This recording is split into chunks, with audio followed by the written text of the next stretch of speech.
One. Hello, you guys, and welcome To the women. What is wrong with you? again. I'm saying we have a champagne treaty. So my champagne treaty is for me to act appropriately. So therefore, I'm sharing.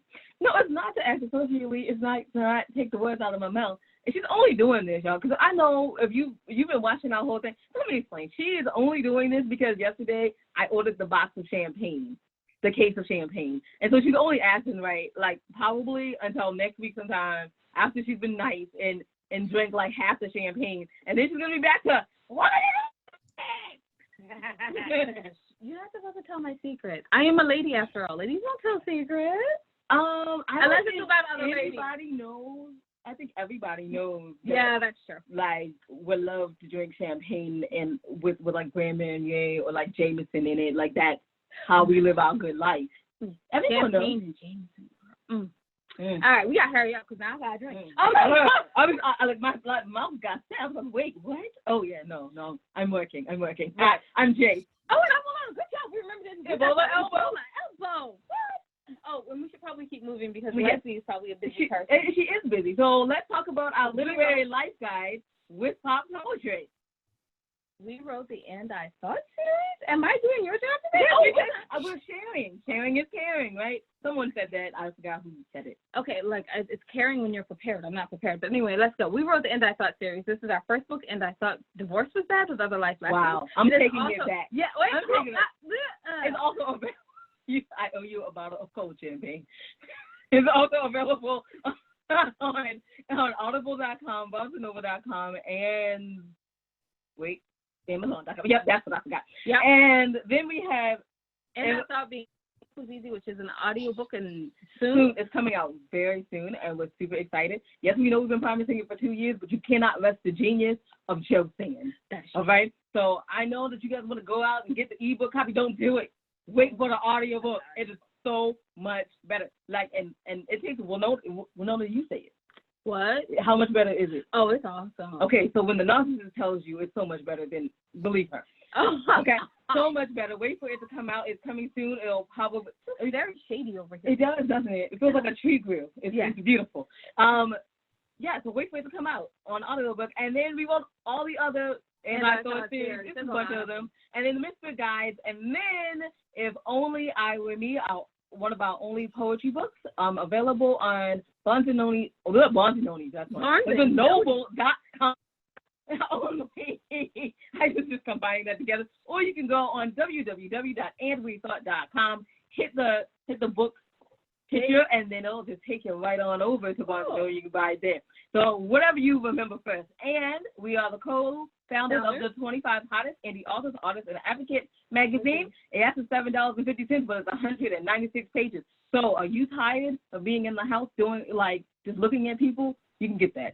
It's 196 pages. It's huge. So when you put your face behind it, people won't even know you're there. And then you have, like, a cocktail on the side, so you can just sit out, like, on your porch or your deck and drink and read. Beautiful. There we go. But you're not here to hear about us. You're here to hear about our wonderful guests. Wonderful guests. Would you like to introduce yourself? Oh, yes. I'm sorry. Hi. Yes. I am Leslie Grace. Hi. I am an author and a journalist and a mom and a very slow runner. I wish I had brought the bottle of bourbon in here with me, but into my makeshift studio, which is in my bedroom, but I did not. I feel okay about who won The Voice, and I am currently on Noom, which I like, and I've lost 8.5 pounds, and I don't want to stab anybody. So these are things. These are things about me. Yes. We're supposed to talk about your book, but you just said you lost 8.5 pounds and didn't want to stab someone. I know, Yeah. which has never been a thing. Basically, and they don't give me no money, and I don't work for them. But Noom is this plan. They advertise it everywhere. Basically, it takes what they call a scientific approach. To me, the best thing that they do is that it's not something like, I used to be like hardcore, like, oh, I'm gonna, I never tried to do paleo, but I'm because I don't do that. But like, I'm gonna do the whole life challenge where you can't eat these foods, but you can eat this, or you can't do this. And it's always like stuff where they want you to pretend that protein powder tastes good, and it doesn't. Whereas this, they're very honest about, obviously it's common sense. You eat more of this, you eat less of this. This is better for you, but they never say you can never have a brownie. It's just like, these foods are green foods. You can eat, and grits without the butter and stuff. Grits is like a green food. So you can eat grits.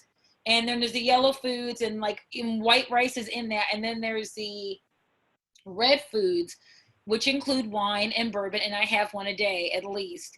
And so you get a certain, depending on how many calories you burn and how many calories you're allowed, depending on what you want to lose, you get, it's according. Now, I've never gone over my calorie thing, but I have several times gone over my red calorie thing because I wanted another martini. And I think that sometimes I probably would have lost more weight had I not had the extra martini, but I'm still losing weight and I'm fine with it. I'm good with it. So I like it so far. I'm entering it's been 5 weeks. I've lost 8.5 pounds. I'm entering my 6th week today, and I'm trying to lose 25 because I'm single. You know, I've been widowed 5 years. Once we're allowed to be out in these streets, I would like to meet someone who is not an idiot and has a job, has their home in their own their address in their own name, and is not fixed in the. Oh, yeah. Oh. What now? Yes, we did. We did just meet someone who has all that. You know, that's my thing. So that's what I'm looking for. So anyway, I mean, I really want to talk about weight loss, you know, but I can't because you're on here to talk about your book. So, yes. I mean, you said that you are a widow. Yes. How was it to write about it? Because I know sometimes when I write some poetry about some hurtful things, it's a little teary. It's a little like, what did I sign up for? And why did I do this? It was all of those things. It was cathartic, incredibly cathartic. I knew I was going to write about this the day that it happened. I'm a journalist, and I've been trying to write fiction for years. And I would get through like 4 chapters and then get bored and move on because it wasn't something that I needed in my soul to write. So the day that my husband died, I was in the kitchen with friends of mine who had come over to check on me. And I said to one of my friends who was an author, Scott Iman, who writes about like Hollywood history and stuff. He used to be the books editor at my paper. I said, I think this is my book. It just came out because he had always said to me, you will finish the book that you have to finish. And when I said it, I knew, first of all, I mean, I was talking crazy. I could have said anything. I mean, blah, you know, but it made sense to me. And so about a month later, I started writing the first chapter, which was me standing in the graveyard, eating chips and dripping them on the dead people. That's the first thing I wrote. And it had just happened a month earlier, and it was raw.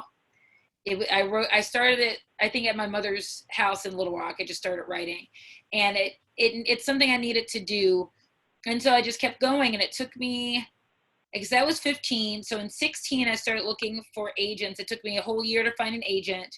In 18, we sold it. 17 got an agent. 18, I sold it. Book came out in the middle of a pandemic. So that's fun. So to do all that work and then have it released unto the hellmouth is not super cool, but I'm glad that I did it. And in this situation, you asked how it was to write about it. I feel so edified that I have had people reach out to me and say, it means so much to me. I lost a spouse, I lost a kid, I lost a parent, I lost a friend. And whatever the specific situation is, to have that grief be reflected some way in what I wrote, particularly because now there are more books about widows who were Black or people, but at the time that I was writing, there really wasn't. And my experience is different than anybody else's experience because experiences are individual. But at the same time, writing about my experience, not from a Black perspective, but from the perspective of someone who is Black, and those distinctions are very important, because there is no the Black perspective. I just wrote my book as me and hope that people would get it. And it's slow, but it's been embraced, and I'm really excited about it. I'm so about eating the chips and crying. Yeah. Absolutely. There was a few moments where I did that. I was, okay, I got it. No, I'm just going to eat some more chips. Eat some more chips, man.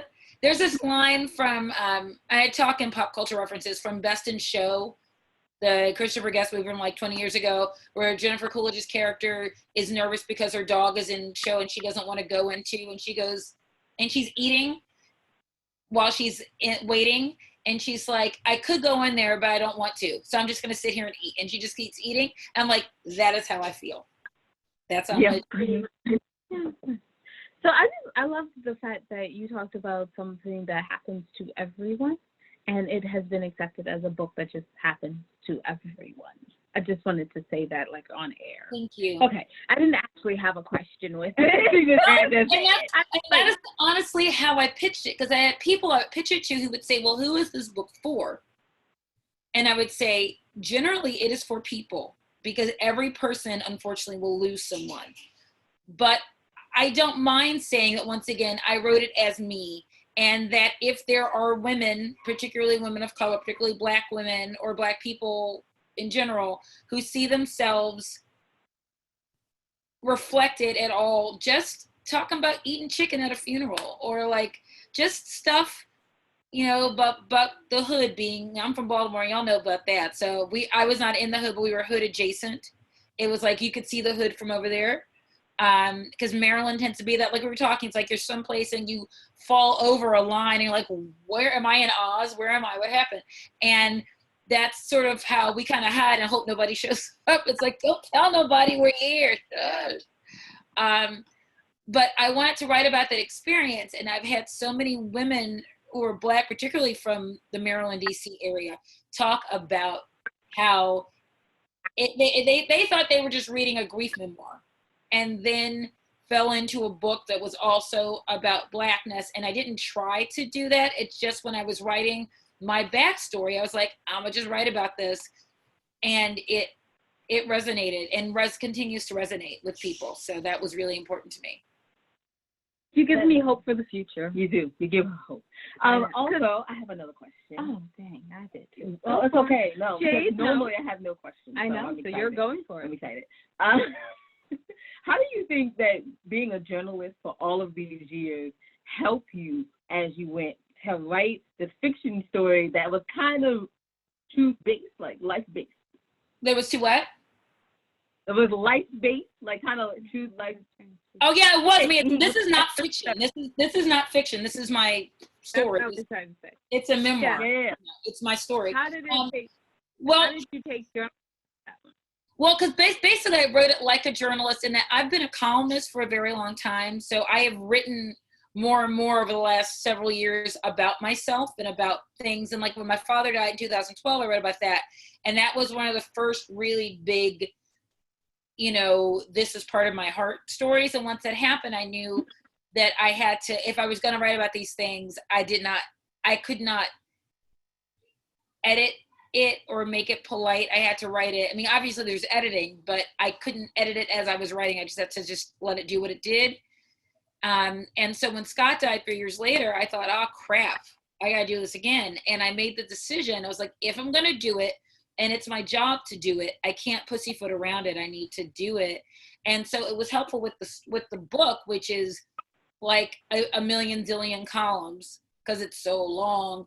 And that was really hard for me. Writing at that length was hard, and being able to write and use the language and the words that I wanted that were not for a family newspaper, that was fun. I enjoyed doing that.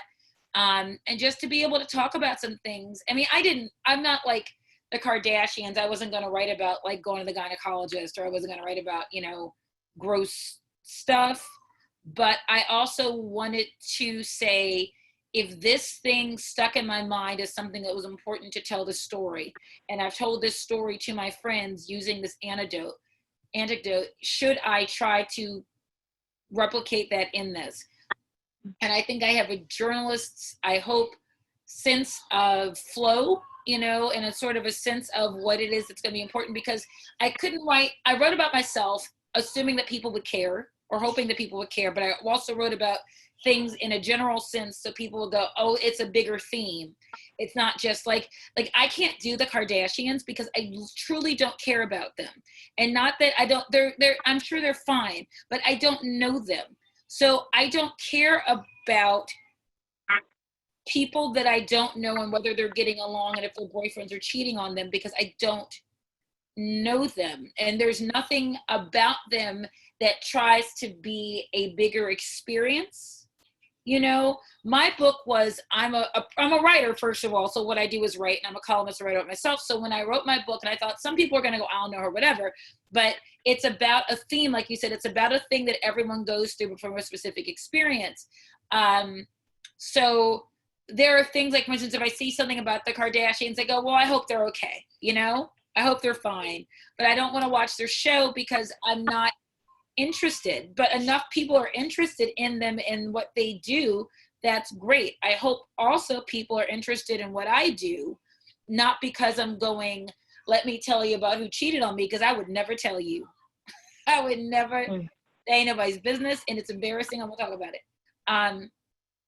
But, and I don't feel like, it's not that kind of thing. Do you guys, have you ever watched Queen Sugar? Ever watch what? The show Queen Sugar on OWN? Yeah, I've been meaning to get into it, but I've been on tour for like, it's a very good show. I'll just say there was a character on the show who is, and y'all know this kind of character, she is very like soulful, blacker than black kind of, you know, writer, poet, you know, with her braids, and she's the whole thing. Her name is Nova, and she's very spiritual, and she sells pot on the side, and she's a seer and stuff. She's also bougie in a very specific way. She's not bougie like her sister, who's biracial, who was raised in the city and married to an NBA guy. She's bougie like, she pretends she's not bougie, but she is, you know, because she still has that, I will throw some poetry down on you in a way. So it's like, not from I want to share it with you, but I'm quoting this to you to tell you that I know more things than you. Anyway, she writes a memoir. And she tells everybody secrets all over the place and never bothers to get anybody to she doesn't tell her family that she's spilling all their secrets, because it's about, to her, it's a larger theme that's about her truth and all that garbage. Because I'm a journalist, every time I wrote about someone, whether or not I identified them, I sent them the chapter and said, I want you to know, because I didn't want to be a thing people go, that's not true, or that didn't happen, or how dare you. And it's not fair to do that. So the journalism certainly made me very aware of, not just because I care and it's a crappy thing to do to somebody, but that legally and ethically you don't want to talk about someone's situations without telling them. Exactly. Very true. Yeah, you do have to like it. I don't know. Especially there's a few people like a boyfriend that does you wrong that you should be allowed to say something about. I'm joking. I'm so joking. So seriously, so what did you used to write since you were a journalist? And you wrote for a newspaper, correct? Yeah, I write for a newspaper, the Palm Beach Post. Yep. Yeah. So, I'm sorry. You said you write? Yeah, I was like, currently. See, currently, yes. All over the place. I'm sorry. We never mess up interviews, and this is just odd and weird. I feel very wrong. Maybe the coffee has worn off. Okay, no, I'm a reporter for the Palm Beach Post. Yep. Oh, ooh. Yeah, I have so many things in my head now. Okay, now my question is, what's your column? What do you normally write about? I'm a features writer, so I write about anything from entertainment. I just interviewed a girl that was on The Voice that was from here. I write about food. Sometimes I'm doing a story right now about bars and lounges that are not, and nightclubs that are not included in the current reopening plan, and sort of what they're doing in like special event places and performing arts spaces, and what they're kind of doing and waiting to be reopened, even in a small sense. I write a column. I'm writing a column for Father's Day, something about my kid, whose father is no longer with us. So I'm in the features lifestyle space. Yeah. Nice. I gotta say, it's always been a goal of mine to interview someone from the features lifestyle section. Goal done, check. Ebola elbow. Oh yeah, definitely Ebola elbow on that. Absolutely. We're trying to practice social distancing, like demonstrate it. Like this is how you meet people. So if you're watching 2045, go back to 2020 and find out why we're doing elbows and not. Right. There you go. All right, moving on. So from journalism, you're used to covering other people's stories and finding their perspectives. So was it hard for you to try to find a different perspective within your own voice for like every chapter? That is an excellent question. And I think that mostly I gained a whole new respect for the people that I've interviewed, because I interview people about their cancer and their loss and things that are very difficult. And the fact that people have chosen to tell their stories to me, through me, and trust me to tell their story is so, it's such an honor, and it's so humbling. So when I started to write, not only when I started to write the book, but in this part of it, when I've been promoting and being interviewed by people, the first time I was interviewed, I was terrified because I thought, oh my gosh, this is what it's like to be on talking to me.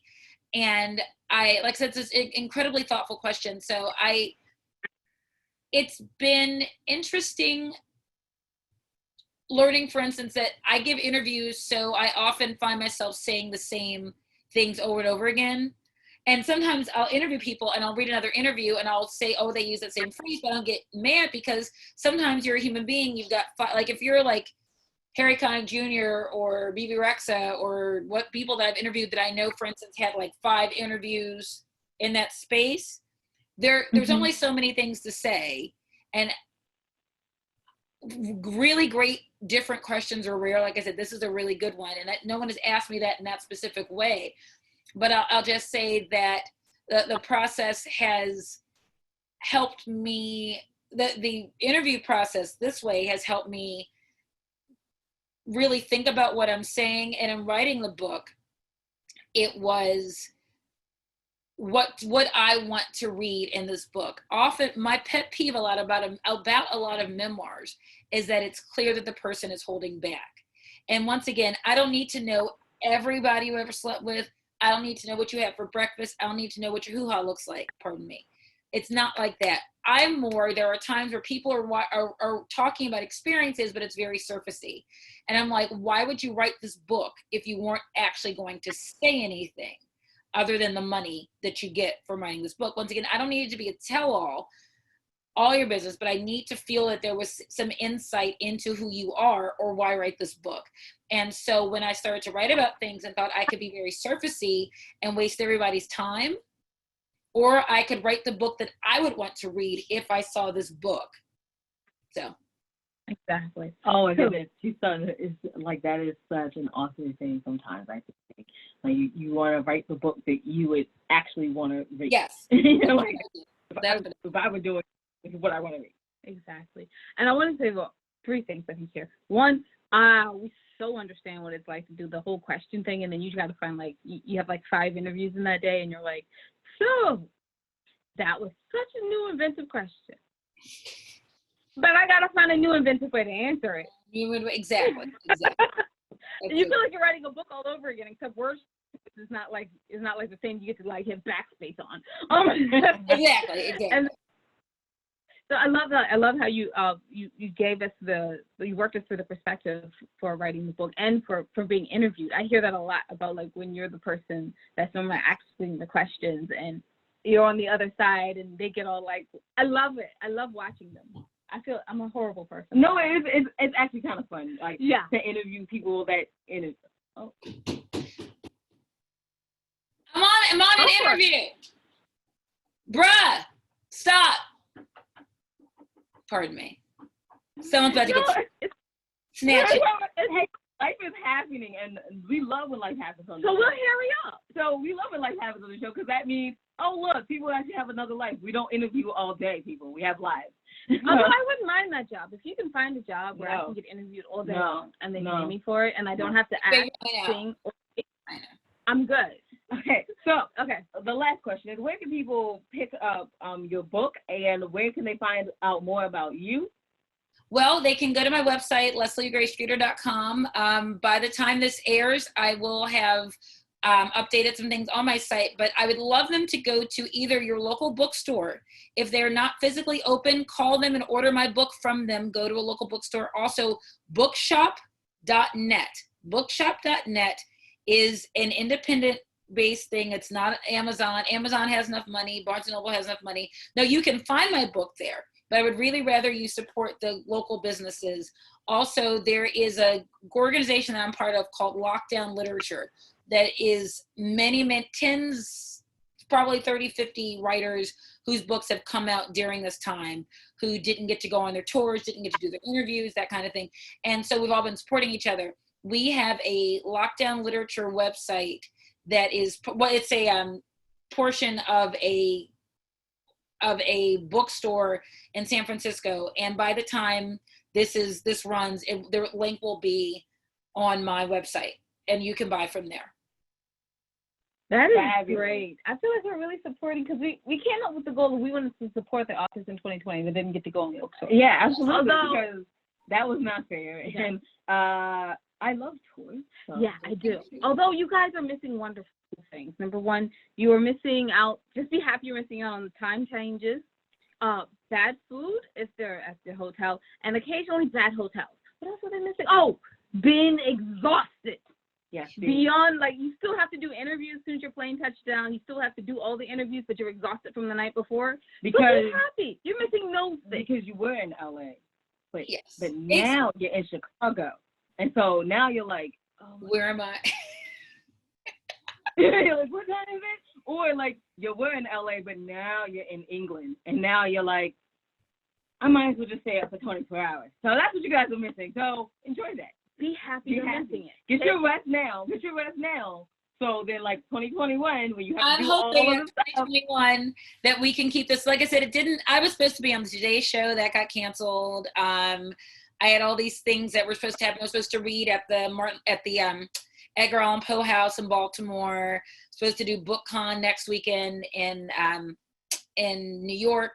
And a lot of these things went online. And these things exist. If you look up some of these things, they're online if you want to see the interviews with those places, and it's amazing. I got to do an interview with the guy, John Fugelsang, who's a writer and a comedian and actor whose show is on Sirius XM. He found me on Twitter, and I got to do that. And I got a really big thing I just recorded that comes out in a couple days that will be really cool. We optioned the book for a thing that I can't talk a lot about, but for okay, we're still recording because I know how that goes. Yeah, so no, that's fine. I'm allowed to say that we've optioned the book, and hopefully that turns into something. And so really great things have happened in these 3 months. Really great things. With the horrible things that are happening, I'm not downplaying it, going, well, I got mine, forget y'all. No, it's horrible, and I wish it hadn't happened, but I think that we, like you all, are finding opportunities to find out where people are and to meet them where they are and their needs. And I think that's wonderful. You guys are great. Thank you so much. I can't believe we messed up twice. So yeah, I'm sorry. I'm sorry. Normally we're better. Normally. She said Today Show, and then I was like, and then she had to get interviewed by us, and we messed up. Oh, let me before we finish, there is one question that everybody's going to want to know, and I should probably ask that because I forgot. Mm-hmm. The question that everyone's going to want to know is, how did you find your agent, and how did you feel when you got published? There's the question. It was so funny. I found my agent the way that a lot of people do, which is just a year of just emailing people. Like, you go online, they're like editor and publisher or all these different organizations. Well, there's so many ways to do it. Now, the way I did it was I would just look up databases for agents, and you would put in Memoir or African American or nonfiction or whatever, and you'd see in these different agencies who represents those books. And then you go to the website and you find that person, and you only pitch to that person, and you pitch them however it is that they've asked to be pitched, whether it's just a proposal or whether it's a proposal in the first chapter or the first page, or they have a preset form they want you to fill out, and then you wait. And I got a bunch of no's. I got some people ghost into the wind, never heard from. And then about a year after I started pitching, I pitched a guy. I'd read a story as I was at the Palm Beach Post, and I had my lunch break, and I was sitting at my desk. I'm like, I'm going to spend this hour just pitching. And I read a story, and I think editor and publisher, that was about the wisdom of pitching newer agents because they're trying to build their book. So I found this guy who was, unlike most newer agents are mostly younger and women, this guy was clearly in his 40s. And I thought, okay, so I pitched him, and he emailed me back 3 hours later. And it turns out that his name was Rick Pascacello. And at the time he was with an agency called Glass Literary. I'm still with them. I just have a different agent. And Rick had been the head of publicity for Penguin. And then Penguin got bought up by Random House. So he had a parachute and decided, what do I want to do? So he became an agent with a guy, Alex Glass, who was one of his former assistants. So Rick is now back he's at Simon & Schuster. He helped me get my deal. He was my agent for a long time. And then, right before the book came out, he, went to Simon & Schuster to do his thing. So Alex is now my agent and is amazing and dogged and like, what do I need to do? And I love that. So that's how I found my agent. And the first time it took so long. It's all these edits and all these different people, and then recording the audio book and everything. So I was sitting on my bed writing. This is like late February. And my son comes down the hall with a box. And I'm half paying attention. I open the box, and there's my book. And I screamed because I already had the galleys, which are like the paperback, like the proof copies, the unproofed copies to edit and to send to people for reviews and stuff. But to have my book with all of the quotes and all the thing, and like, look, it's me, it's my picture, all of that, it was crazy. And I just kept looking at it, and I slept that night with the envelope of the books on my bed. Absolutely. The other question again, because I want to leave people knowing, where can they find your book again? Okay, they can find the book on bookshop.org, also at your local booksellers. And then if you go to my website, lesliegraystreeter.com, I will update it by the time this runs with some other suggested links to buy. All right. Thank you so much again. We really you guys are great. Oh, Shade, would you like to wrap us up? Okay. You can find out everything your ladies are doing on www.andwethought.com. While you're there, take a moment, go to the ladies page, and go to the middle and see the charities that we probably support. And hopefully you can support them too. We know that times are hard.